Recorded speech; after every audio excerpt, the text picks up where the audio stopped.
정식 수업으로 들어갈게요. 이게 저번 때 이야기했던 흐름이잖아요. 지금 소장을 제출하고, 지금 여기 안 나타나고 있는데 여기 소장을 제출하잖아요. 소장을 제출하면 소장 부분이 송달된다고 그랬죠. 소장 부분이 송달되고 나서 이게 이제 피고에게 소장 부분이 송달되고 나서 피고가 그것에 대한 반박을 하는 답변서라는 서면을 낸다라는 거죠. 일단 조금 더 미리 앞서서 얘기한다면 소장 답변서라는 이런 서면이 제출되는 형식은 어떤 구술로 전개되는 것에 대한 보충적인 거예요. 실제 변론은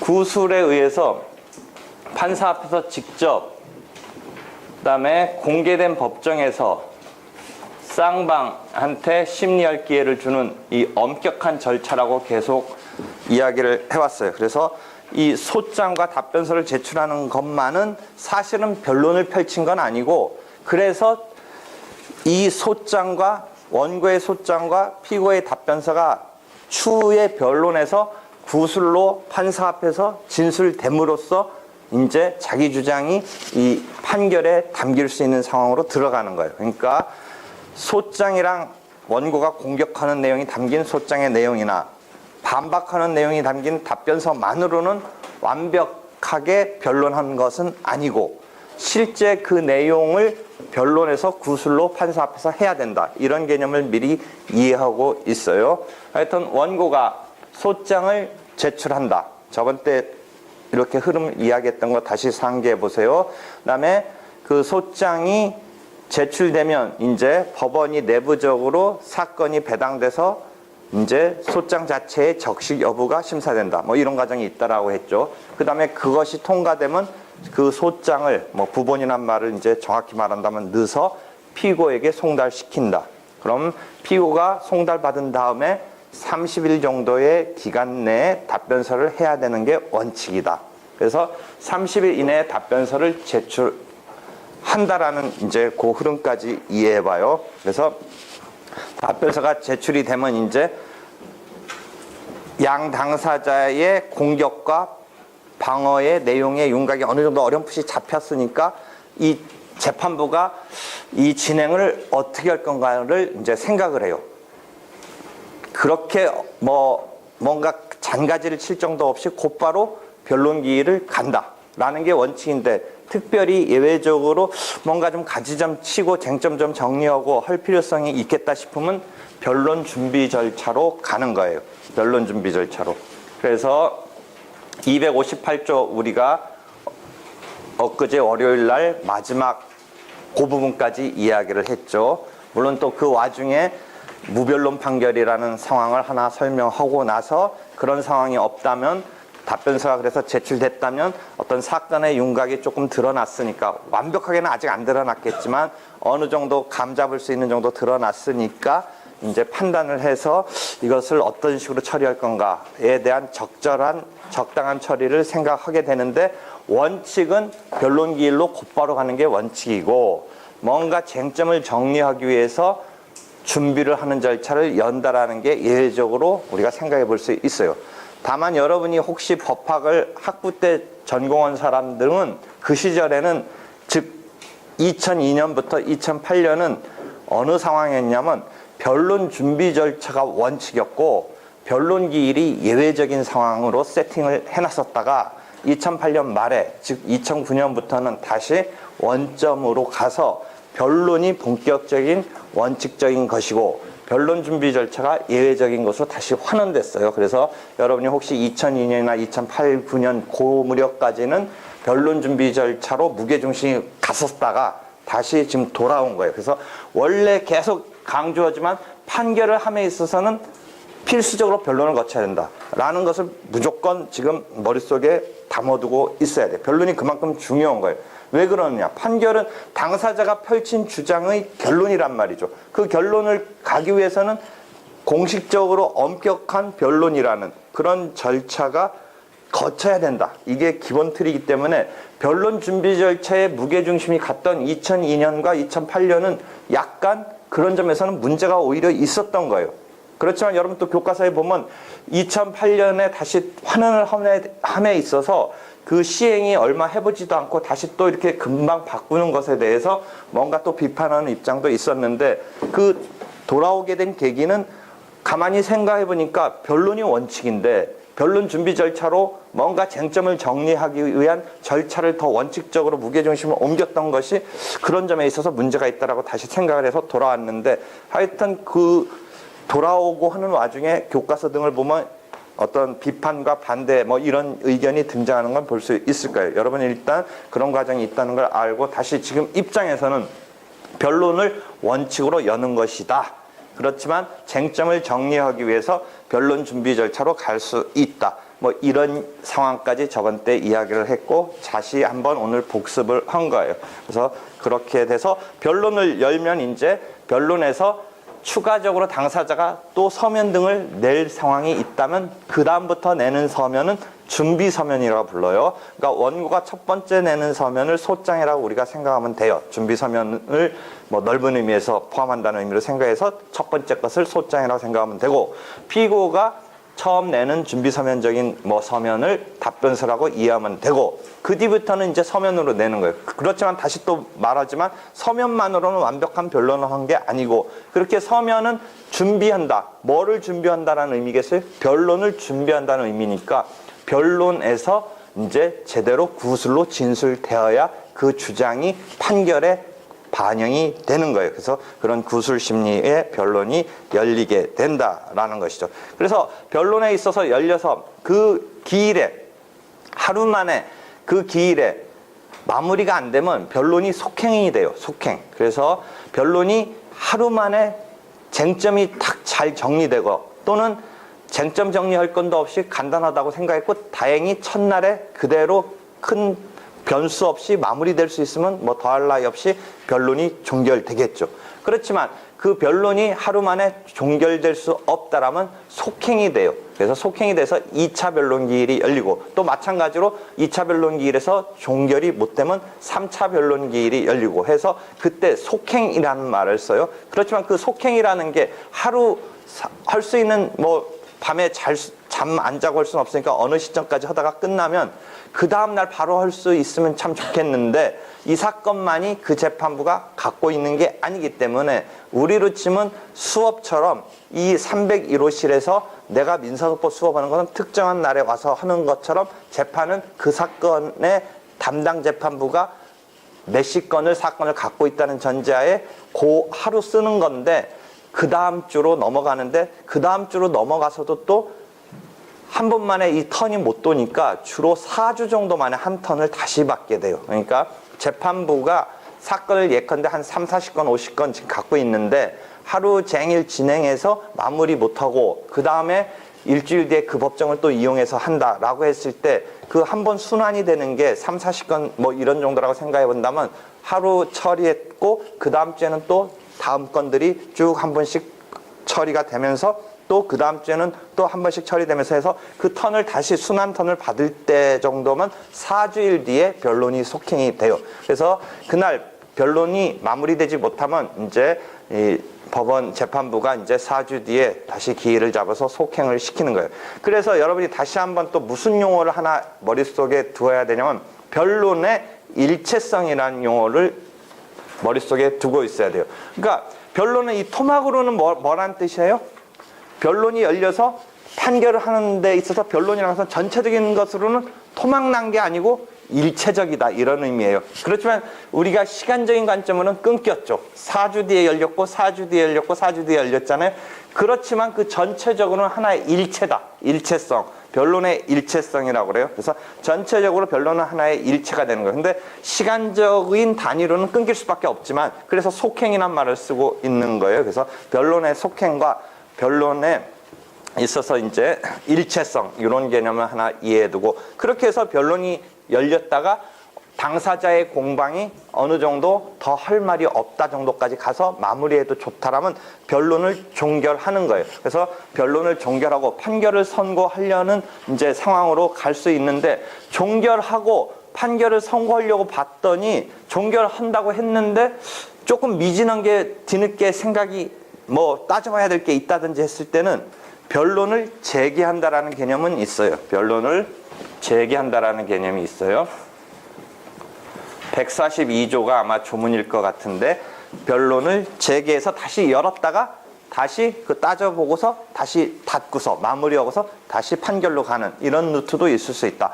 그런데 이 변론의 재개는 이런 절차의 진행은 법원의 재량이기 때문에 법원은 자기네가 재개하고 싶다면 재개하는데 당사자가 변론을 종결했는데 나 이거 더 말하고 싶다 라고 해서 재개해달라고 당사자가 신청하는 경우도 상정할 수 있는데 그 신청에 대해서는 법원이 반드시 들어줘야 할 의무는 없어요. 가급적 들어주는 게 친절한 뭐 그런 법원의 어떤 진행이 되겠지만 나름대로 무리하다고 생각할 수도 있고 불필요하다고 생각할 수 있기 때문에 변론의 재개에 대해서 법원이 스스로는 재량으로 하는 거지만 당사자의 신청에 대해서 재개해 줄 의무까지는 없다. 일단 그런 정도의 개념을 이해해 두세요. 그 개념을 이해하려면 어떤 것을 이해하고 있으면 되냐면 우리가 소송에 있어서 두 주체는 당사자와 법원이 있는데 이 두 주체에게 역할이 분담되어 있어요.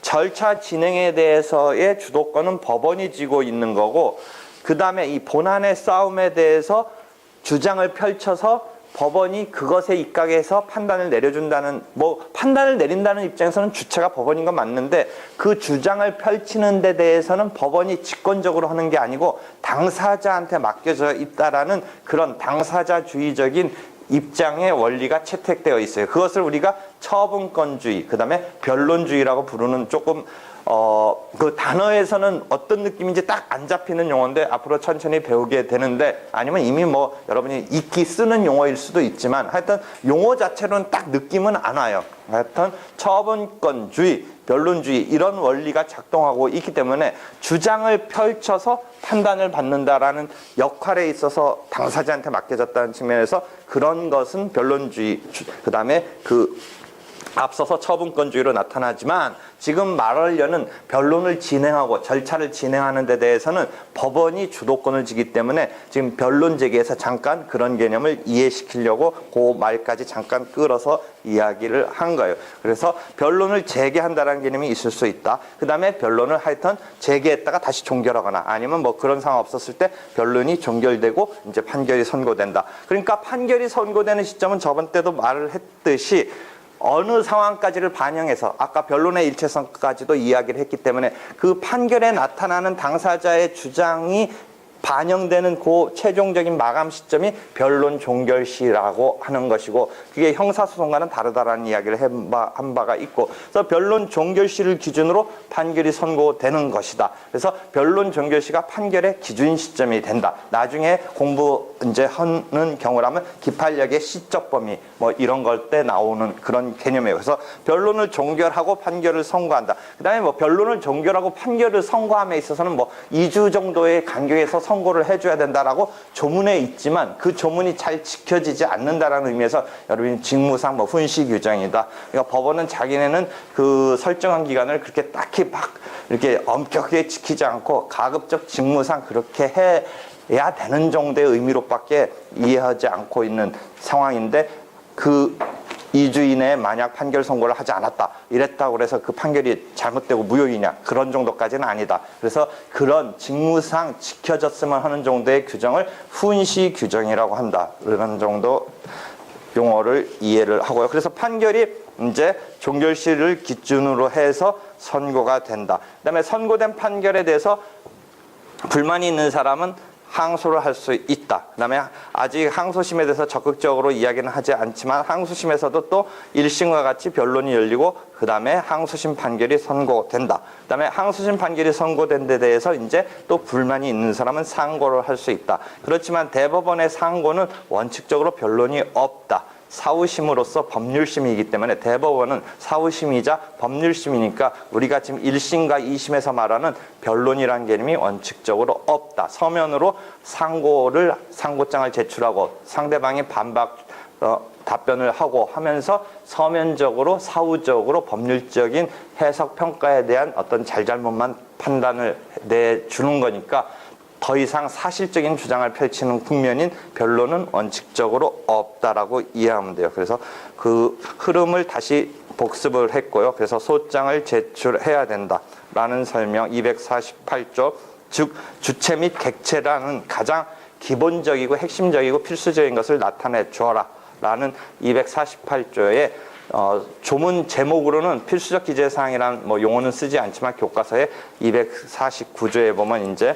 249조에 보면 필수적 기재사항이라는 조문으로서 우리가 얘기하는 조문이 있고요. 그래서 소장의 틀은 이렇게 나타나는데 여기서 이렇게 쓰는 거 이런 것까지는 다 가르쳐 주지는 않기 때문에 여러분이 법문서 작성이라든지 나중에 리갈 클리닉이라든지 아니면 민사법 종합이라든지 또는 변호사 실무라든지 이런 데서 익히게 될 거예요. 그다음에 소송물이라는 개념이 잠깐 나오는데 우리가 당사자, 법정 대리인, 청구 취지, 청구 원인 할 때 소장의 필수적 기재 사항으로서 청구 취지와 청구 원인, 객체를 특정함에 있어서 필요한 정보를 법원에 나타내 준다라고 했을 때 그 대상, 청구, 소송물 이런 용어가 이제 앞으로 구사되는데 소송물이라는 것은 소송의 물이라는 건 이제 대상, 객체 이런 느낌의 한자 뉘앙스니까 일단 그런 개념인지 알고 실제 실무상은 신소송물 이론과 구소송물 이론이 있는데 실무상은 구소송물 이론에 입각하고 있기 때문에 사실상 대단히 어려운 부분인데 실무적으로는 크게 의미 두지 아니한 채 판례의 입장 내지는 구소송물의 입장만을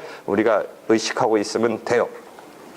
학설은 신소송물 이론이 더 주류적인 입장이긴 하지만요. 그다음에 이 소송물을 잠깐 그래서 언급을 했고 청구 취지와 이제 청구 원인에 의해서 소장이 이제 대상이 특정되게 된다. 이런 이야기는 아직 나중에 또 다시 이야기를 하도록 하겠어요. 그래서 뭐 질문 등이 쭉 들어가네요. 이렇게 해서 청구 취지와 청구 원인의 기재가 필요하다. 뭐 이런 이야기가 쭉 지금 전개되고 있는데 여기서 잠깐 이제 관할이 한번 나오네요. 관할. 어느 법원이 이것을 다루느냐에 대한 건데 여러 가지 관할의 종류가 있는데 일단 피고 주소지 법원에 소장을 접수시키고 즉 피고 주소지 법원에서 이제 관할 법원에서 사건을 다루게 된다라는 것을 잠깐 여기서 소장 그다음에 소송 흐름 때문에 언급하는데 나중에 다시 이야기하도록 하겠어요.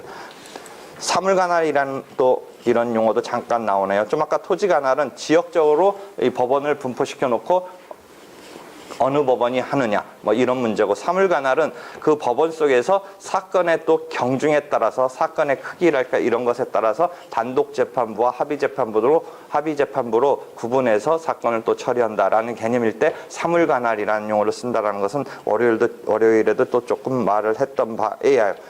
그래서 그런 정도 이해하고요. 이렇게 소장이 작성돼서 제출되면 소장이 접수되고 소장 부분이 송달된다 이런 이야기를 했던 거가 여기 다시 설명되고 있네요. 그래서 소장 심사는 저번 때 조문상으로는 254조가 재판장이 소장을 심사한다. 그 다음에 그 적시 여부를 체크하고 인지의 첩부를 심사한 뒤에 그것이 보정이 될 수 있는 경우라면 보정을 명하고 해서 보정이 되면 문제가 안 되는데 보정이 안 되거나 애초부터 보정될 수 없는 성질이라면 소장을 재판장이 명령으로 각하한다라는 이야기를 설명했어요. 그래서 그 주체가 재판장이라는 이런 주체가 나오고 그 다음에 명령이라는 용어가 나오고 그 다음에 각하라는 표현을 쓰고 하는 것에 대해서 상세히 설명한 바 있는데 여기 두 번째 요 부분을 보면 실질적으로는 그렇게 조문이 되어 있지만 법원 사무관 등이라고 해서 법원 이제 그 직원 등이 형식적인 것은 사실상 심사를 해요.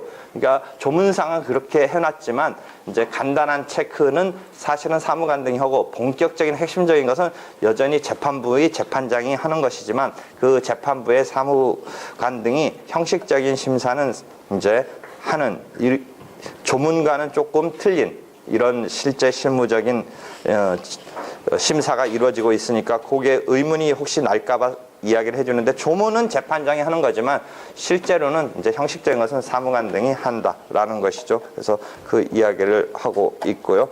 그래서 한번 봐봐요. 어떻게 되고 있나.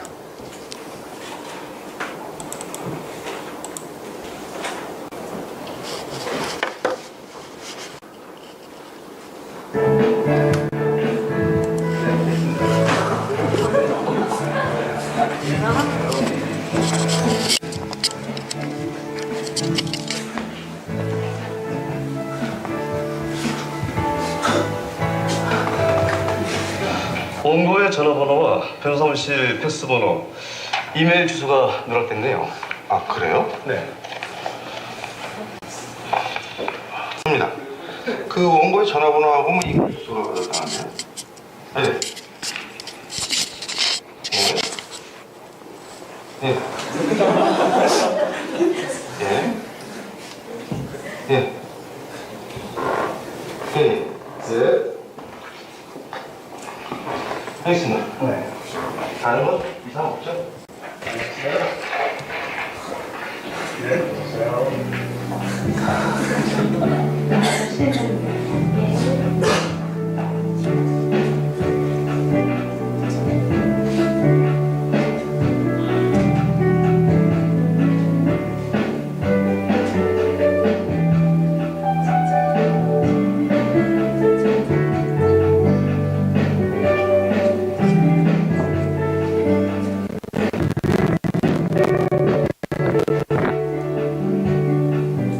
여기 피고에게 통달할 서칭의 사고에 빠져있네요. 보정 공문을 보내도록 하죠.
됐어요? 그래서 저 소장 심사를 어디서 한번 했었어요.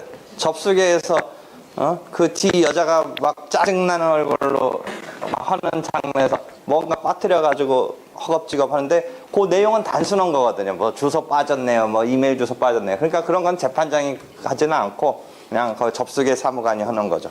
그래서 이제 접수가 거기서 시정돼 가지고 이렇게 올라가지고 어느 재판부가 돼가지고 그 여주인이 아마 지금인가 뭐 그 주인이 철을 해가지고 이렇게 해서 해가지고 누구한테 갖다 줬어요? 5급 사무관한테 갖다 줬잖아요. 그러니까 그 사람이 지금 판사가 아니거든. 그 재판부의 사무관이란 말이야. 근데 그 사람이 또 요거는 뭐야? 뭐가 빠졌다고 서증 4번이 빠졌다고. 요거까지도 약간 형식적인 거니까 서증 이제 자기가 뭐 주장을 하면서 서증이라고 해서 어떤 문서의 증거를 얘기하는데 그럼 그걸 첨부해서 해줬었어야 되는데 사실은 옛날에는 그 처음에 내지 않고 서증 4번을 나중에 변론에 가져가서 제출하는데 요새는 처음에 밀도 있게 진행하기 위해서 그런 걸 다 빨리 가급적 초장에 내라 이런 입장을 취하고 있기 때문에 그것에 대해서 보정을 명하는 거죠. 그런데 그런 정도도 지금 재판장이 한 건 아니고 그 사무관이 아까 처음 건 접수계 사무관이 여기에는 참여 사무관이라고 그래요. 그 이제 법정에 들어가고 그 재판부 하는 그 사무관이 그것에 대해서 이제 팩스로 이렇게 보정하라고 변호사 사무실에 보내는 장면까지 됐고 그래서 보정이 됐다는 전제하에 이제 그 소장 부분이 피고에 송달되니까 피고가 이제 음악이 웅장하면서 뭔가 얼굴이 막 그런 장면으로 지금 거기까지가 약 2분 30초의 장면이었어요. 이해돼요? 안 잊어버리겠어요? 그렇게 됐죠. 그래서 그렇게 된 상태에서 그 이제 답변서가 이제 30일 내에 제출될 건데 우리가 하나 뭐 얘기를 했어요? 공시송달이라고 해서 조금 이 상황에서 이제 조금 더 빠져나가서 그럼 피고에게 송달을 하려고 하는데 원고가 소장에 기재해서 제출해 놓은 주소로 송달했음에도 불구하고 그게 제대로 교부되지 못한 채 뭔가 지금 우체부가 송달을 해 이제 사실상 이용되는 상황인데 그 송달은 원래 법원이 직권으로 이제 당사자한테 교부시키기로 했는데 법원 사무관이 그 들고 갈 수는 없으니까 결국 우체부를 시키는데 우체부가 가가지고 사인 받아서 이제 송달을 시키는 작업에서 가봤더니 그런 사람이 없다든지 해서 결국 송달이 안 된 것으로 그 보고서가 올라오면 이제 그 송달이 안 된 이유가 뭐 있긴 있는데 살긴 사는데 지금 외출해서 못했다든지 하는 경우라면 다시 재송달을 하겠지만 가봤더니 주소에 그런 사람이 없다고 하더라. 그러면 다시 원고한테 무슨 다시 보정명령을 내리겠죠. 주소 좀 다시 체크해 와라. 그래서 주소 보정명령을 내리게 되죠. 그래서 그런 것에 대한 것이 이제 255조 등의 이제 254조에 있어서 소장 이제 보정하고 255조의 송달 대기 그 상황의 조문인데 그렇게 해서 두 번째, 세 번째라도 시정돼서 보정돼서 또 다행히 갔어 송달이 되면 다행인데 그런 두 번, 세 번 정도의 작업을 하는 와중에 더 이상 이 사람의 주소를 내가 더 파악할 수 없다. 이 사람이 잠수 타고 뭐 주소를 불분명하고 뭐 집을 나가고 어떻게 해서 더 이상 해볼 수 없다 했을 때 이 소송을 진행할 수 없기 때문에 소송을 진행할 수 그렇다면 거기서 스톱되느냐 그렇지는 않고 최종적인 송달의 방법으로 공시송달이라는 것을 신청을 한다. 조문에서는 이제 공시송달에 대해서 조문을 보면 교부송달의 원칙 하에서 이제 194조에 보면 재판장의 직권으로 또는 당사자의 신청에 따라 공시송달을 명할 수 있기 때문에 당사자가 두 번, 세 번 했는데 더 이상 내가 주소를 더 파악해낼 수가 없다. 뭐 이런 정도. 그럼 그 동네에 가서 동장한테 가서 그 주소에 이 사람 살고 있지 않다라는 뭐 불거주 사실 확인서라든지 그다음에 동사무소 가서 이 주민등록이 말소된 직권으로 주민등록이 말소된 것에 대해서 이제 그 뭐 동사무소가 직권으로 말소시켰다든지 해가지고 난 그 말소 주민등록 등본을 첨부해서 공시송달을 신청해서 그게 허락이 되면 공시송달이 명해지는 건데 공시송달은 그 저번 때 얘기했듯이 공시니까 공시시켜놓고 송달됐다라고 치는 거예요. 그러면 어떻게 되겠어요? 2주가 지난 뒤에 효력이 생긴다. 요 말이죠. 2주가 지난 뒤에 효력이 생긴다라고 196조 1항이 이야기하고 있죠. 근데 첫 번째만 2주 지나가면 되고 두 번째부터는 이제 2주 기다릴 필요 없이 그 뒤에 공시송달은 실시한 다음 날부터 효력이 생긴다라는 196조가 있죠. 그래서 이게 과거에는 공시를 어디다 했냐면 법원 게시판에다가 물리적으로 부착하는 것으로 했는데 요새는 이제 인터넷 등이 발달했으니까 법원 대법원 사이트 가면 이 공시송달 사이트가 있어요. 그래서 한번 가서 보면 뭐 여러분이 찾아볼 수 있어요. 공시송달 사이트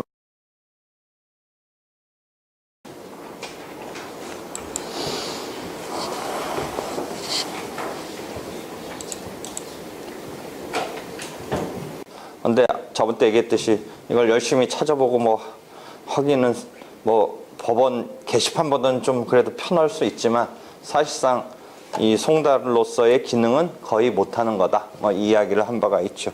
그래서 이렇게 공시송달이 되는 경우도 뭐 상정할 수는 있다.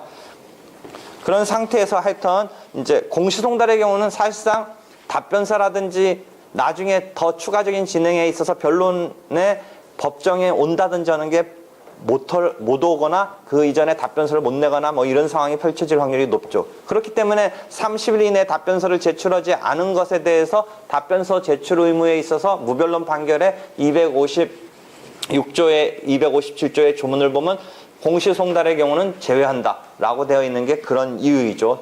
절차 진행상 할 수 없이 송달을 쓰고는 있지만 그런 상황인 것을 반영해서 기능을 잘 정확히 해줄 수 없다는 상황을 감안해서 무변론 판결에서 제외시키고 있음을 볼 수 있죠. 하여튼 그게 제대로 됐다면 이제 답변서가 제출되겠죠. 그래서 답변서 포문이 이런 식이죠. 그래서 꼭 똑같이 당사자 들어가고 이때는 이제 사건 번호가 정해져 있죠. 원고의 소장에는 사건 번호가 정해져 있지는 아직 않은 상태인데 여기서는 사건이 정해져 있으니까 답변서에는 이제 사건 번호로서 가합이니까 합의부 사건이죠. 1심의 합의부 사건이니까 여러분이 뭐 그런 정도는 이미 계속 뭐 봐왔을 텐데 만약 단독 사건이었으면 가단이었고 이 합의 사건이었으니까 가합이라는 번호가 부여되어 있죠. 그다음에 원고 피고에 대해서 이제 당사자가 적게 되고 답변 취지와 답변 원인, 원고의 소장에 청구 취지와 청구 원인에 대립돼서 답변 취지와 답변 원인의 기재가 있게 되는 것이죠. 이렇게 해서 답변서가 나오네요. 그래서 답변서가 이제 제대로 되면 이제 어떻게 되느냐 보면 여기서 보면 답변서가 제출이 안 된 경우는 무변론 판결로 가는 건데 여기 답변서가 제출되고 주로 답변서가 제출됐으면 억울하다라는 취지가 반박하는 취지가 적혀 있겠죠. 답변서 제출되면서 내가 죽일 놈입니다라고 하는 것도 분명히 있을 수는 있지만 뭐 그렇게 우리가 그런 상황은 지금 당장 뭐 이야기 이렇게 펼쳐나가는 데 있어서 좀 그런 식으로 나온다면 좀 곤혹스러워요. 그러니까 보통은 답변서가 반박하는 답변서가 나오겠죠. 그래서 부인의 답변이 나온다는 전제에서 지금 설명을 하는 거죠. 그 다음에 답변서를 제출하지 않으면 자백한 것으로 간주한다. 뭐 이런 것으로 무변론 판결한다. 150조와 관련되고 그 다음에 257조와 관련되고 조문 설명을 했죠. 그래서 답변서가 이렇게 제출되면 여기 그 다음에 재판장이 이제 기록을 검토하고 사건을 어떻게 진행할 건지 이제 나름대로 생각해보고 나서 이제 원칙은 변론 기일인데 변론 준비 절차로 빠질 수도 있다는 거죠. 변론 준비 절차로 빠질 수 있고. 그래서 258조가 그 조문이었고, 그래서 쭉 뒤로 건너뛰면 변론의 준비라고 해서 279조의 변론 준비 절차에 관한 조문이 펼쳐져요. 그래서 변론의 준비라는 조문에 있어서 272조부터 쭉 준비 서면에 대한 이야기가 있다가 279조인가 가면 변론 준비 절차에 관한 조문이 있어요. 그 변론 준비 절차는 서면으로 공방을 펼치거나 뭐 증거 같은 거 낼 거 있으면 서면으로 빨리 제출하라라고 하는 서면 공방을 시키는 절차만으로 끝날 수도 있지만 그 정도만으로는 조금 부족하고 더 쟁점을 정리하기 위해서 변론 준비 절차 속에서 기일을 잡아서 당사자를 불러요. 변론 준비 절차 속에서 기일. 그러니까 본격적인 변론 기일이 아니라 변론 준비 절차 속에서 기일을 잡기 때문에 변론 준비 기일이라고 불러요. 이것은 본격적인 변론 기일은 아니고 절차 속에서 기일을 잡아서, 그러니까 변론 준비 절차 속에는 서면 공방을 시키는 절차와 기일을 여는 절차가 있다. 서면 공방만으로 어떤 쟁점이 정리된다면 뭐 그렇게 해서 준비 절차를 이제 이용해서 마감시키고 변론으로 가면 되지만 조금 더 당사자 이야기 등을 펼치는 것을 듣고서 하겠다라면 기일을 열어서 당사자를 부른다. 그래서 변론 준비에 있어서 절차에는 서면에 의한 준비와 기일을 통한 준비가 있을 수 있다라는 거죠. 그렇게 해서 변론 기일이 열렸다든지 변론 준비 절차를 거쳐서 다시 이제 기일이 열리는데 이미 준비 절차를 통해서 정리정돈이 됐으니까 여기서 이제 쟁점이 정리된 것을 갖고 증거조사를 하는 기일이 열리게 된다라는 거죠. 곧바로 왔다면 변론에서 당사자의 주장이 펼쳐지고 그 주장에 대해서 상대방이 반박을 하기 때문에 증거조사를 펼치는 기일이 열리는 것이고, 준비 절차를 통해서는 이렇게 오는 거고, 준비 절차를 통하지 않고 변론 기일이 열렸을 때는 이쪽으로 직접 내려오는 이런 그림을 지금 나타내주고 있는 거죠. 그래서 준비 절차라는 개념을 이해하는데 지금 무게중심은 2009년도부터는 예외적인 상황으로 갔으니까 그 이전엔 대단히 중시됐는데 지금 예외적인 상황으로 갔다라는 것까지 이해를 하고요. 그래서 변론 준비 절차에 관한 조문 등은 79조에 보면 부터 시작한다라는 것이고, 재판장이 주재를 해요. 변론 기일 자체는 그 재판부가 다 들어가니까, 만약 합의부 사건이라면 3명의 판사가, 여러분이 변론 기일 열리는 장면은 뭐 모의 재판이라든지 드라마라든지 뭐 여러 가지 영상을 통해서 많이 봤었을 거예요. 이렇게 3명의 판사가 앉아서 본격적으로 이렇게 재판을 진행하는 것은 많이 봤는데, 이 변론 준비 절차는 그 3명이 들어가서 하는 게 아니라 쟁점을 정리하기 위해서 재판장이라든지 또는 그 사건을 맡은 주심 판사라든지가 들어가서 하는 거지 3명이 다 들어가지는 않아요. 3명이 다 들어가서 할 거면 뭐 굳이 변론에서 하는 거랑 비슷한 거가 될 상황이니까 그렇게 하지는 않고, 그래서 당사자를 부르는데 재판장이 이제 절차를 진행한다라는 것이죠. 전부 다 그 재판부 판사가 재판부로서 들어가는 게 아니라 판사가 들어간다, 재판장이 들어간다, 또는 주심 판사가 들어간다라는 것이죠. 그렇게 해서 준비기일까지 만약 혹시 했다면 변론 준비기일을 마친 뒤에 이제 본격적인 변론기일 열렸을 때는 계속 우리가 개념으로서 익혀둬야 될 것은 변론이 핵심이기 때문에 변론 준비 절차, 뭐 변론 준비 기일이 암만 열려서 뭐라고 주장을 펼쳤어도 그건 변론으로 펼친 게 아니니까 그 변론을 준비하는 거고 뭔가 정리정돈을 하려는 것이었기 때문에 거기서 뭔가 펼친 주장이 곧바로 판결에 반영되는 게 아니고 거기서 펼친 주장을 변론으로 끌고 와야 돼요. 그래서 변론에 현출시켜줘야 돼요. 그러니까 287조에 보면 변론 준비 기일을 마친 뒤에 이제 새로 열리는 본격적인 변론 기일에서 변론 준비 기일의 결과를 진술해야 한다라고 287조 2항 등이 이야기하고 있는 것은 조문은 그렇게 되어 있고 조문에 이제 당연한 이야기를 우리가 그냥 생각으로 이해한다면 변론 기일이 본격적인 것이니까 그것을 준비하는 절차에서 쟁점을 정리한 것에서 핵심적인 쟁점으로 정리된 거 나머지 불필요하다라고 정리된 건 다 빼버리고 이제 본격적인 싸움은 이거다라고 이제 정리가 된 것을 갖고 들어오는 거예요. 그러니까 쟁점이 이렇게 정리됐으니까 이제 뭐만 남겠어요? 그거 갖고 싸우니까 네 말이 맞은지 내 말이 맞은지 증거조사로 들어가는 거예요. 그러니까 사전에 이렇게 정리를 해서 들어온 거다. 그렇지만 그게 그대로 그냥 아무 절차 없이 쓰이는 게 아니라 변론에 현출해야 된다. 변론에 현출함으로써 구술주의, 직접주의 이런 것이 충족된 것이 되는 것이지 변론 준비 절차 속에서 이루어진 것은 본격적인 변론이 열린 것은 아니다. 이런 개념을 항상 이해하고 있어야 돼요. 그 다음에 여러분이 여러 가지 재판 열리는 건 봤지만 그럼 변론 준비 절차, 변론 열리는 것을 봤는데 변론 준비 절차 열리는 거는 원고 본인, 대리인 정형배 변호사님, 피고 본인, 대리인 신다희 변호사님 모두 출석하셨죠? 예. 기 이전에 제출한 서면을 일괄 진술하도록 하시죠. 그 원고가 제출한 소장 4월 20일자 준비서면, 6월 8일자 준비서면을 모두 진술합니다. 피고가 제출한 4월 1일자 답변서 5월 9일자 준비서면을 진술합니다. 우선 증거관계 정리하도록 하겠습니다. 먼저 원고가 제출한 갑제 1호증부터 갑제 5장, 피고가 제출한 의제 1호증부터 의제 7호증까지 서증 증거로 채택하고 이 사람 실제 배우예요. 이미 제출된 증거인보서에 따라 증거인보가 이루어진 주로 것으로 정리하겠습니다. 고발 프로의 범인으로 자주 나오는 사람들. 다음으로 원고가 신청한 증인 박기태, 피고가 신청한 증인 민수견 증인으로 채택하겠습니다. 이 증인들은 모두 원피고와 친족이니까 증인 진술서 방식으로 증인 신문을 시행하도록 하는 것이 좋겠습니다. 이와 다른 의견이나 그 밖에 신청할 증거가 있습니까? 없습니다. 좋습니다. 그러면 원피고 모두 증거조사 기일 7일 전까지 증인 진술서를 제출하도록 하시죠. 예, 그럼 주심 판사인 황대엽 판사가 지금까지 제출한 서면을 토대로 원피고 쌍방 주장 요약해서 설명하겠습니다. 황 판사님.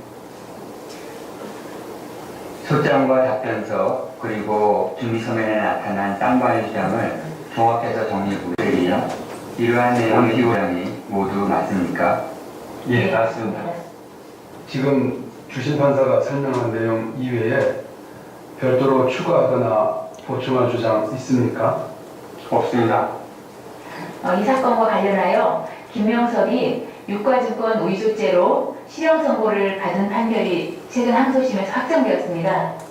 이에 관한 증거로 의제 8호증의 1, 2 판결 및 확정 증명을 제출하겠습니다.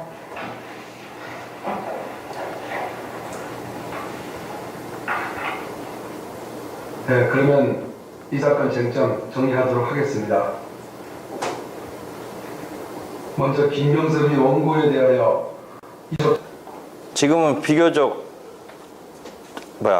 잘 하는데 조금 그 주심 판사가 되게 어색했는데 부장 판사님은 뭐 거의 괜찮은데 변호사 여자 남자 변호사는 실제 변호사였고 부장 판사님 그다음에 주심은 실제 판사였고 나머지 2명 당사자는 그 고발 프로에 자주 뭐 이렇게 막 도망가는 사람으로 나오는 사람들 뭐 그런 사람들 그 정도 되게 잘하는 것 같아 그 사람들.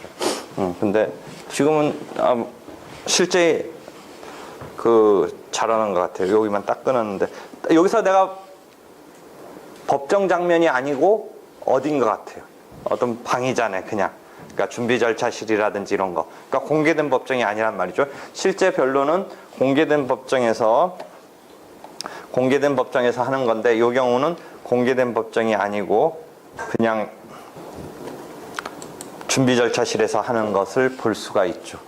그 다음에 3명 판사가 다 등장하지 않았죠. 재판장이 하는 건데 주심 판사를 데리고 들어갔죠. 그러니까 여러분 주심 판사 하는데 저번 때 삼각편대 얘기했듯이 우배석, 자배석 이렇게 해서 부장판사 3명이 한 팀이 됐는데 지금 이제 주심 판사라고 그래서 사건이 배당된 것에서 실제는 합의로 3명이 하는 건데 또 내부적으로 보면 조금 더 어떻게 말한다면 완전히 N분질식으로 근데 이제 명목상은 합의니까 그렇게 완벽하게 자기 것만 한다라고 볼 수는 없지만 그래도 주심이라고 그래서 자기 파트로 자기가 하는 것으로 딱 설정된 사건이 있고 그것을 주심 사건이 그 사건에 대해서 주심이라고 그래요. 그래서 이 기록을 보면 가나다라고 스탬프가 찍혀서 가가 이제 부장판사 목이고 나다가 이제 우배석 자배석 목으로 주심 판사가 정해지는데 그 부장판사가 더 꼼꼼히 챙기는 사람도 있고 성격에 따라서 안 챙기고 그냥 부장판사 것까지 나하고 다가 나눠서 하는 경우도 있고 해서 상황은 따라 틀리는데 근데 이제 결국은 이제 합의를 나중에 하는 건데 아무래도 주심 판사가 열심히 고건은 자기가 맡은 거니까 하고 또 하나 배석 판사는 자기가 주심인 건 열심히 하지만 이거 아닌 거는 그냥 거의 관여하지 않는 정도. 원래는 그렇게 하면 아니고 셋이 합의를 한다라는 것은 똑같이 파악을 해야겠지만 현실적으로는 아무튼 그 합의 과정은 공개되는 게 아닌데 저번 때 얘기했듯이 특수한 어떤 상황에서 어떤 판사가 공개함으로써 정직 6개월까지 먹는 상황이 한번 벌어졌죠. 그래서 이렇게 해서 지금 정식의 변론이었으면 3명의 판사가 공개된 법정에서 변론을 진행하는 것을 우리는 그런 것은 많이 봤는데 지금 준비 절차는 그 3명의 판사가 다 들어오지 않고 재판장이 주재하고 이 경우는 또 특이하게 그 주심을 같이 들어가서 이렇게 쟁점을 정리하고 증거를 신청하고 해서 뭔가 정리정돈을 딱 하고 여기서 마무리돼서 정리된 쟁점을 이제 본격적인 변론에서 펼치는 것으로 넘어가고 그럼 본격적인 변론은 뭐겠어요? 지금 증거조사 같은 거로서 증인 단계까지는 할 수 없고 준비 절차에서 왜냐하면 증인신문은 뭐가 철두철미해야 되냐면 직접주의가 철두철미해야 돼요. 뭐냐면 이 서증 같은 것은 이 증거로 내는데 증인의 증언을 이 증거조사하는 경우는 증인이 말하는 것을 진실로 받아들일 건지를 법관이 심증을 형성을 해야 되는데 그 증인의 진술 태도 등에 따라서 이 사람이 지금 뭔가 속이거나 뭔가 원래 자기가 알고 있는 거랑 좀 틀리게 말한다든지 했을 때 이 태도 등을 보는 거예요. 말이 갑자기 좀 달라진 땀을 흘린다든지 말이 좀 버벅거린다든지 딴전을 한다든지 당황을 한다든지 이런 태도 등까지 보면서 그 증인의 증언에 대한 심증을 형성하는데 그럼 직접주의라는 게 뭐예요? 지금 여러분이 그러니까 여기서 개념을 딱 정립해야 되는 건 재판부가 그 직접을 해야 되니까 2명이 본 거는 재판부가 본 게 아닌 거죠. 3명의 재판부가 봤었어야죠. 그 작업을 했었어야 되잖아요. 증인신문을. 그러니까 지금 이 단계에서는 직접주의가 증인신문의 경우는 충실하게 실현돼야 되는데 변론준비 절차에서는 지금 판사 1명 내지 2명만 들어와 있는 거지 지금 재판부가 들어온 게 아니니까 그 경우에 있어서 직접주의와 관련해서 증인신문은 원칙적으로 변론준비 절차에서는 할 수가 없어요. 그러니까 변론준비 절차에서는 그 서증조사까지 어떤 문서의 기재 내용을 이제 제출해서 하는 단계까지는 할 수 있지만 증인신문은 원칙적으로 할 수가 없어서 그걸 일단 놔두고 다 정리정돈이 되면 이제 본격적인 변론에 와서 증인신문을 집중적으로 하는 그러니까 그게 준비 절차를 거치지 않고 왔으면 변론 기일이 한 번 마무리되지 않으면 4주 뒤에 열리고 4주 뒤에 열리고 하니까 조금씩 지리부진하게 진행될 수밖에 없었던 것을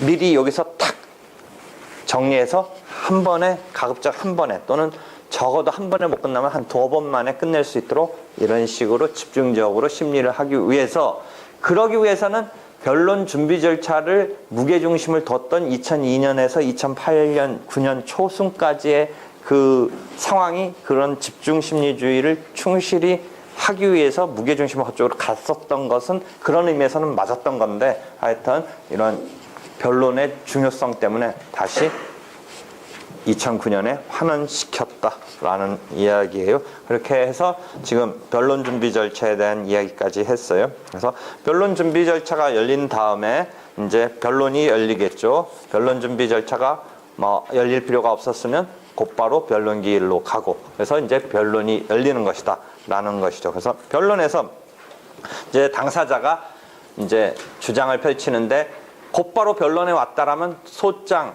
그 다음에 피고의 답변서가 진술될 거예요. 그 다음에 소장 답변서가 제출된 이후에도 또 추가할 자기 주장거리가 있었으면 준비서면 등이 한두 번 더 나올 수도 있어요. 그래서 첫날 변론기일에 원고는 소장을 그 자체 제출한 것만으로는 완결된 게 아니고 구술로 진술을 해야 돼요. 자기 주장을. 피고가 구술로 답변서 내용을 진술해야 돼요. 아울러 추가로 준비서면을 제출한 게 있다면 그 내용이 구술로 진술돼야 돼요. 그렇지만 실제 그 소장이나 답변서에 기재됐던 자기 나름의 주장이 뭐 분량상 뭐 한 20-30분씩 막 스토리처럼 펼쳐지는 내용을 써놨더라도 그것을 갖다가 과거에는 몇 월 며칠자 소장, 제출했던 소장을 진술합니다. 피고 입장에서는 몇 월 며칠자 제출한 답변서를 진술합니다. 람으로써 약 1-2초 만에 그 내용적 분량이 20-30분, 막 1시간 분량을 써놨다라고 할 분량이 그렇게 진술되는 형태를 과거에 택했었어요. 근데 그건 아닌 것 같다. 충실하게 구술 직접 심리를 하려면 그것이 구술로 돼야 되는데, 다만 한편 또 뭐 자질구레한 얘기를 30분, 1시간씩 할 수는 없으니까 한 5, 6분, 뭐 10분, 그래도 자기 주장을 뒷받침할 핵심 내용은 구술로 해라 라고 하는 식으로 지금 바뀐 거예요. 과거에는 아까 말한 대로 한 3초, 2초 만에 몇 월 며칠자 소장 진술합니다. 몇 월 며칠자 제출했던 답변서 진술합니다. 함으로써 그 실체적인 그 싸움의 내용은 서면으로, 헌셈으로, 그래서 구술주의가 형해화됐다라고 표현을 하는 거예요.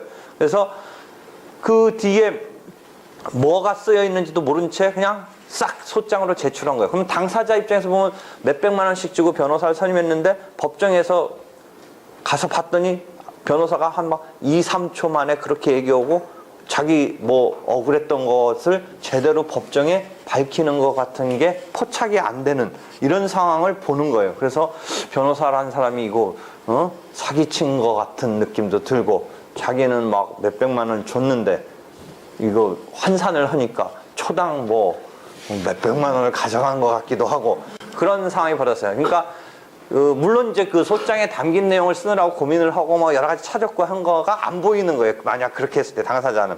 그러니까 실제는 그 기재 내용이 이제 나중에 법관이 읽겠죠. 근데 그것은 원래대로 한다면 구술주의 그 자체하고는 사실은 이반된 거라는 거죠. 그러니까 이탈된 거라는 거죠. 그러니까 구술주의를 충실히 하기 위해서는 그것이 그대로 구술로 진술돼야 되는데, 다만 지리부진하게 막 이런 얘기를 하려면 지금 갈 길 먼데 그 재판부 입장에서는 이것에 대해서 하루 종일 해줄 수도 없는데 그 사건만 계속 들어주는 것에 대해서 약간 짜증이 날 수도 있고, 실제 그러니까 어떻게 했어요? 재판부가 아주 친절하고 막 인내심이 많고 하면 좀 싫은 소리 안 하면서 그냥 약간의 어떤 좀 알아서 좀 잘 정리정돈을 하고서 핵심만 말해주기를 바라는 정도의 어떤 아주 점잖은 표현만 하는데, 약간 성깔이 있거나 불친절한 재판부면 막 이제 또 혼나는 거죠. 쓸데없는 소리 하지 말고 그 필요한 말만 하시라고, 그 필요 없지 않다.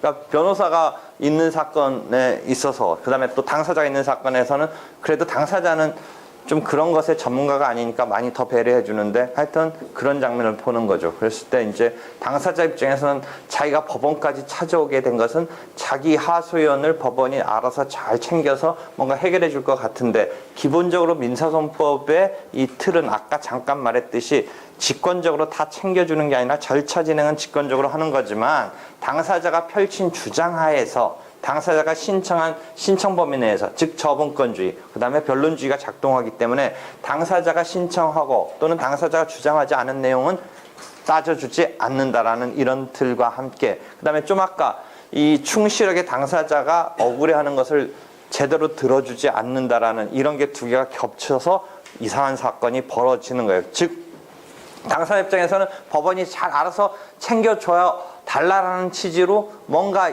얘기는 하는데 그 얘기가 핵심을 벗어난 얘기만 계속 하니까 재판부 입장에서는 그런 얘기는 쓸데없는 건데 좀 핵심만 말해라. 당신이 대여금이면 대여금, 매매대금이면 매매대금을 받고자 하는 것에 필요한 그 축을 이루는 사실만 말해라. 그러니까 돈 빌려주고 못 받았는데 이 사람은 어떻게 얘기하는가? 법정에 와가지고 억울함을 얘기하는데 그 억울함의 주류가 내가 대여해줬는데 변제기가 지났는데 못 받고 있다. 이 핵심을 얘기하면 되는데 이 사람 뭐만 계속 얘기하는 거예요. 저 사람이 막 내가 근근히 모은 돈을 막 자기 사정 형편이 어렵다고 해서 빌려갔는데 자기는 나는 라면 막 먹을 거 안 먹고 라면 사 먹으면서 모았는데 지는 빌려간다더니 허탈하게 돈가스 사 먹으면서 확 펑펑 쓰고서 와서 지금 와서 오리발내미인데 저 사람은 나쁜 사람이다 라고 막 이런 얘기를 하소연했더니 재판부가 뭐 거기 라면 사 먹었건 무슨 돈가스 사 먹었건 그게 무슨 상관이냐고 그 언제 어떻게 빌렸는지 그 얘기 좀 하라고 하면 이 사람이 계속 그런데요 왜 라면을 사 먹어 뭐 그 얘기만 계속 반복을 하고 돈가스 얘기를 하니까 재판부가 이제 좀 짜증내고 막 그런 얘기를 안 하고 그 다음에 또 아주 극단적으로 하면 이제 그렇게 해서 나중에 판단받아 보니까 변론주의, 처분권주의 이런 것에 따라서 핵심을 말 안 했기 때문에 판단을 못 해주고 결국 원고 청구가 기각돼요. 극단적으로 본다면.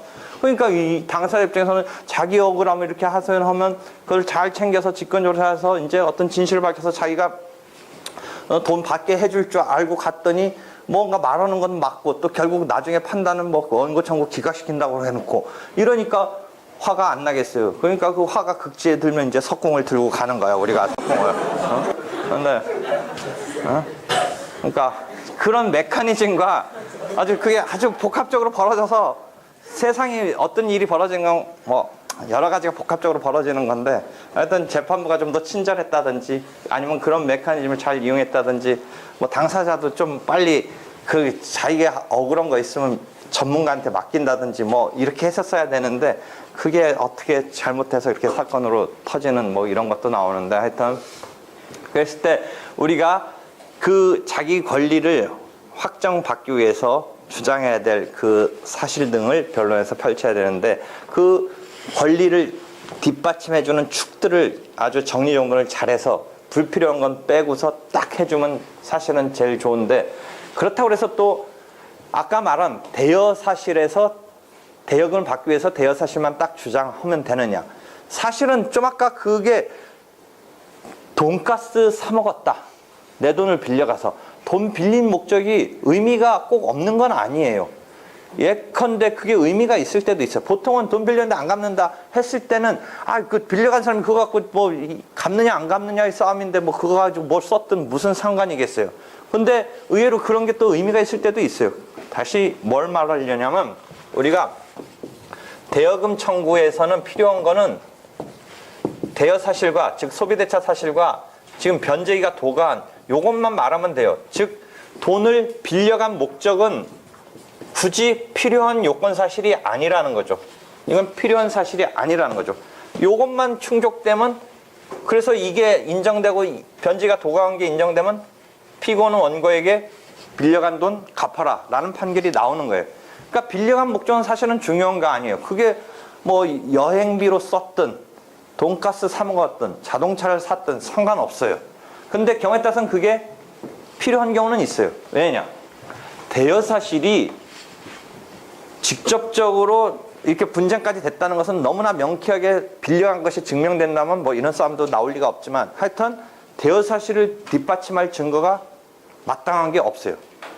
뭐 차용증을 써준 것도 아니었고 증인이 있었던 것도 아니고 그랬을 때는 어떤 식으로 이 자기 권리를 인정받아야 되냐면 간접사실이라는 용어를 쓰는데 이러한 주요 사실, 요건 사실, 즉 대여금 청구를 위해서 직접 떠받들고 있는 대여 사실 등이라는 직접 사실을 증명하기가 쉽지 않으면 간접 사실을 증명해서 주요 사실을 추인하는 그때 자유심증의 심증의 형성에 있어서 법관이 자유롭게 하는 것이긴 하지만 그런 추정 루트를 밟아야 돼요. 그럼 그 전제되는 사실을 간접 사실이라고 그래요. 간접 사실. 그때 그것을 주요 사실이라고 그래요. 그래서 대여 사실을 증명해내기가 마땅한 직접적인 차용증이라는 직접 증거, 그 직접 사실을 뒷받침하는 직접 증거. 예컨대 대여 사실을 뒷받침할 그것을 목격한 증인이 딱 딱히 없다면 어떻게 증명할 수밖에 없느냐. 그렇다고 포기할 수는 없으니까. 예를 들어 이런 거예요. 대여 사실을 뒷받침한 몇 가지 전제 사실을 주장하는 거예요. 즉 내가 예컨대 5천만 원을 빌려줬다라고 하면서 지금 받고자 하는 경우라면 5천만 원을 은행에서 내가 무슨 이유 때문에 당일 빌려줬다고 주장하는 날 내가 찾았어요. 5천만 원. 찾았어요. 물론 그게 뭐 온라인으로 이렇게 입금됐으면 좀 쉬웠을 텐데 그러지는 않았고 었어요. 그 다음에 지금 내가 피고 즉 빌려갔다고 주장하는 사람이 내가 빌려줬다고 주장하는 날 전후로 경제적 형편이 좋아졌어요. 무슨 이야기냐? 조그만 가게 같은 걸 운영하는데 직원 월급을 못 주다가 그날 이후로 줬어요. 뭐 그런 사실은 증명이 돼요. 그 다음에 그 빌려가 지금 채무자가 변제기 내가 주장하는 변제기 이후 어떤 시점에 길거리나 어떤 음식점에서 나를 만났다가 황급히 도망간 것이 증명돼요. 이걸 좀 내가 웃기게 얘기한다면 그냥 막 무시하고 막 그냥 난장판을 얘기하면 뭐 뒤에 부엌으로 도망가다가 주방 아줌마한테 걸렸다 뭐 이렇게 얘기해야 되는데 좀 고상하게 황급히 도망가다가 그렇게 됐어요. 그럼 잘 보세요. 내가 5천만 원 찾은 거는 내 통장에서 인출한 게 증명이 돼요. 그 다음에 그 피고인 채무자가 그 전후에서 경제적 형편이 좋아진 게 월급을 못 주다가 몇 개월 밀렸던 걸 일시불로 한 3개월 거 지급했다라는 것은 그 증명할 수가 있어요. 그 다음에 아까 말한 식당에서의 황급히 도망간 거가 증명될 수 있어요. 증인이 있어요. 그럼 이런 세 개의 사실을 모아서 여러분이 판단자라면 이 채무자가 돈이 어디서 생겼던 거 아니에요. 그러니까 결국 물론 3개월 밀린 월급을 줬다는 게 꼭 내가 빌려준 돈으로 줬다는 보장은 없지만 어딘가 딴 데서 또 빌렸다고 할 수는 있지만 그래도 그런 세 가지 정도의 상황, 황급히 도망간 것까지 포함한 세 가지 정도 상황이라면 대여한 사실이 인정된다. 이런 판단을 자유심증주의에 의해서 우리가 해낼 수 있어요. 그래서 그런 우리가 202조 등에 가서 보면 자유심증주의가 아마 있을 거예요. 그래서 그러한 법관의 심증 형성에 있어서 직접적인 사실에 대한 입증을 할 수 있는 증거가 딱히 없다면 그런 간접 사실 등이 쓰일 수밖에 없고 그랬을 때 뭐 그 채무자가 돈을 사용한 용도 같은 게 중요하게 필요한 주장의 보조 사실, 간접 사실로서 필요할 수 있는 경우는 있어요. 그러니까 꼭 그런 돈을 빌려간 목적 등이 무조건 중요한 것으로 지금 주장됨에 있어서 필요 없다라고 할 건 아니고 경우에 따라서는 필요할 수도 있는데 간접 사실로서 필요한 경우는 있을 수 있다. 그래서 그러한 간접 사실이 주요 사실을 추인시키는 이런 루트에 의해서 필요하고 실제 소송에서 그럼 여러분이 요즘은 이렇게 문서로 많이 작성이 되니까 법률관계가 그렇지만 그렇게까지 싸움이 될 정도 되면 대여금 사건 같은 것을 실제 본다면 법정까지 올 정도 되면 어떤 케이스겠습니까? 빌려간 건 맞는데 법정까지 와가지고 아까 답변서에 그래 나 빌려갔는데 나쁜 놈이다 뭐 이렇게 답변 내고 빌린 거 인정하는 거가 상정돼요? 아니면 부정하는 게 상정돼요? 빌려간 거. 안 빌려갔다 또는 갚았다 변제했다 시효가 완성됐다 뭐 이런 싸움일 거 아니에요. 그러니까 그럼 근데 그것까지 싸움 갔는데도 거기서 그렇게 속된 말로 우기거나 더 속된 말로 개기면 개긴다는 건 뭐예요? 증거가 딱히 있으면 확실한 관계였으면 그게 막 개기겠어요? 뭔가 그게 없단 말이죠. 그러니까 명쾌한 게 없으니까 그런 싸움이 되겠죠. 그러니까 그 증명해내는 게 실제 작동하는 사건으로서의 의미가 그런 데서 이제 마땅히 직접 사실이 딱 증명돼서 딱 세팅되는 게 있다면 그렇게 사건까지는 안 갈 거라는 거죠. 그러니까 사건 중에 직접 사실을 통한 증명이 그렇게 용이한 게 아닌 경우에 이렇게 되니까 간접 사실이 이렇게 주장 증명돼서 직접 사실을 추인하는 이런 루트를 취하게 된다는 거죠. 그 실제 대여금 사건은 그럼 뭐 뻔한 사건은 왜 그런 판결 절차까지 가겠어요?